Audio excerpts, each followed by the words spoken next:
It's like everything else. How was it? The movie Groundhog Day? It was the same thing every day, and they really weren't going anywhere. Although underlying theme of that movie was there was a bigger picture, and until he figured it out, he couldn't get out of that loop. So that's really a good example that if you're just looking at things one day at a time, or at just what's in front of you, you're really not you're not setting yourself up for success to make any really any progress of any magnitude. Most families start out as accumulators. They get married, they have a job, they start saving money. Some people are more entrepreneurial than others, but either way, they are working for a long period of time to the point where they can be financially independent. And by the time you get to be financially independent, whether you're an employee or you had your own company, uh, you kind of shift gears from accumulator to harvester. This is where you're sitting back and you're enjoying your life. And then, and by the way, we found all this out by working with these various folks in these various stages over the years. This isn't something that is published in any book other than maybe something that I wrote in an article. So this is something that we discovered over the period of time. So then as they morph into harvesters, they're not concerned about accumulating anymore, and they start thinking about their legacy and their family and their responsibilities.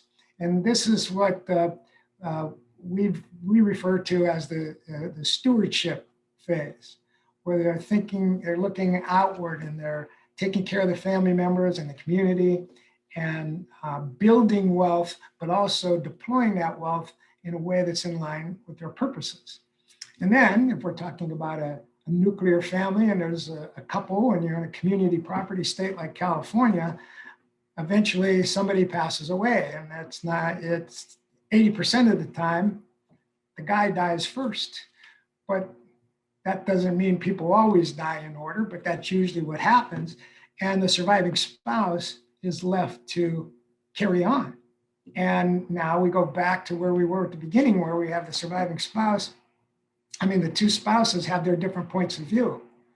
And when you're married, there are compromises. And after you're not married anymore, those compromises aren't necessarily a priority. So the surviving spouse, whether it be the male or the female, has a job as a task to finish the estate plan. Living trust, when you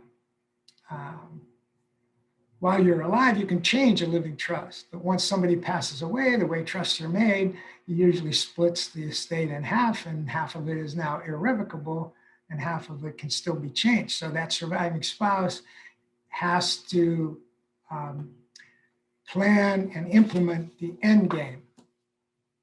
And an interesting statistic is that in that 80% of the time when the husband passes away first, the average widow lives another 14 years. So it's not a very short period of time. It's a long period of time, and a lot can happen. So the planning continues as for the surviving spouse. And then when the surviving spouse passes away, there are usually heirs. If they don't have any children, or if they decide that they just want to leave everything to charity, then that's that, or it could live on forever in the form of an endowment or something like that. But usually, or often, there are heirs that that will pick up the legacy, and depending on how much they're prepared, they will carry on.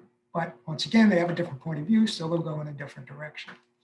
And then as the heirs receive these inheritances, they either become accumulators again or harvesters, but eventually that cycle, accumulator, harvester, steward, surviving spouse, heir, can carry on for generations. And that's the big picture that I see, where families have an advantage over even corporations, because what they have, the corporations don't, is love.